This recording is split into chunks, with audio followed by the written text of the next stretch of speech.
திருக்கோளூர் பெண் பிள்ளை ரகசியம் 79வது வாக்கியம். வாயில் கை இட்டேனோ எம்பாரை போலே. எம்பார் அப்படிங்கிறவர் யாரு? அவர் யாரோட வாயில கைவிட்டார், எதுக்காக கைவிட்டார் அப்படிங்கிறது இந்த கதையில திருக்கோளூர் பெண் பிள்ளை நமக்கு விவரிக்க போறார்.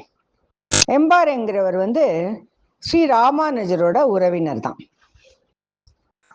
அப்ப ராமானுஜரை ஒரு சமயம் எம்பார் அவர் காப்பாத்திருக்கார். எம்பார் திருமலை நம்பி அப்படிங்கிறவரோட இருந்து பூச்செடிகள்லாம் வளர்க்கறதுக்கு அவர் உதவியா இருந்தார். ஒரு சமயம் இந்த செடிகள் கிட்ட வேலை பண்ணிட்டு இருந்த போது ஒரு பாம்பை பார்க்குறார். அது நாக்கை நீட்டின்னு இருந்தது. நாக்கில் முள் இருந்தது. நாக்கில் முள் இருந்து அந்த முள் எவ்வளவு வேதனை கொடுக்கும் அப்படிங்கிறது அவர் யோசிச்சு பார்த்த போது கையை உள்ள விடுறதுக்கு யோசிக்கல. கையை உடனே உள்ள விட்டு அந்த முள்ளை நாகப்பாம்புல வாயிலேருந்து எடுத்து விடுறார். ஸ்ரீ ராமானுஜர் அதை பார்த்துட்டு அப்படியே அவர் பதபதைக்கிறார். எப்படி ஒன்னால் இந்த காரியம் பண்ண முடியறது? நான் பாம்போட நாக்குல போய் கையை வைக்கிறியே அப்படின்னு கேட்டபோது எம்பார் என்ன சொல்றார்?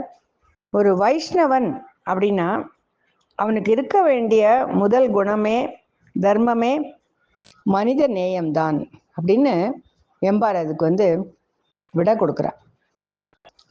நம்ம இதுக்கு முன்னாடி கூட ஒரு வாக்கியத்துல ஒரு பக்தன் கோவில் எரியும் போது ஒரு 2 நிமிஷம் கூட யோசிக்காம அந்த கோவிலோட சிலைகளை போய் கட்டிண்டு விடுறார்.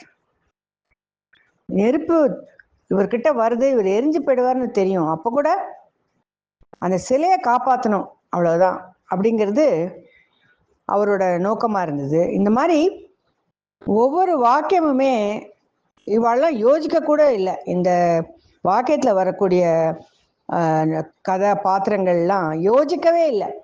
ஒரு நல்ல காரியம் பண்ணும்போது எப்படி பண்ணினா அப்படிங்கிறதெல்லாம் நம்ம கேட்க கேட்க நமக்கு ரொம்ப ஆச்சரியம்தான் வருது.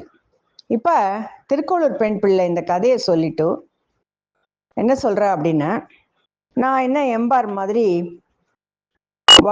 நாகத்தோட வாயில கையை வச்சு முள்ளெல்லாம் எடுத்தேனா? இல்லையே.